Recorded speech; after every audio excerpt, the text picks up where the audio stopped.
আজ যাবো হসপিটাল, কেননা ছেলের মাথায় চোট লেগেছিলো, তো তার জন্যই হসপিটালে ডাক্তারটা দেখাতে যাব। আর যাবার আগে সকালে তাড়াতাড়ি করে উঠে ঝাঁটপাট দিয়ে কাজগুলো সেরে নিয়ে রান্নাবান্নাটা সেরে রেখে যাব। তো আজ হসপিটালে গিয়ে কিছু অভিজ্ঞতার কথা আমি আপনাদের সঙ্গে শেয়ার করছি। তো লাইনে যখন দাঁড়িয়েছিলাম ছেলে ডাক্তার দেখাবো বলে, তখন একটা মেয়ে, আমি যখন দাঁড়িয়েছিলাম তখন কিন্তু ছিল না। তারপর লাস্টে এসে বলছে যে আমি তোমার সামনে ছিলাম। তো আমি বললাম যে তুমি যে আমার সামনে ছিলে, তো আমি তো দেখিনি, অন্য একটা মেয়ে ছিল, তো তুমি তো ছিলে না। আর তুমি যে এখানটায় ছিলে, তুমি তো কাউকে বলে যেতে পারতে যে আমি এখানটায় আছি, আমি একটু আসছি, তো সেটাও বলোনি।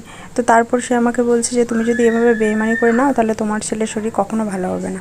এত বড় কথাটা বললো। তারপর আমি একটা কথাই বললাম যে আপনার শকুনের মতো মনোভাব, শকুনের অভিশাপে কোনো দিন গরু মরে না, এটা জেনে রাখবেন। আল্লাহ যদি না চায় তাহলে মানুষের এত বড় পাওয়ার হয়নি, আল্লাহ দিয়ে দেয়নি যে মানুষের কথা ফলে যাবে।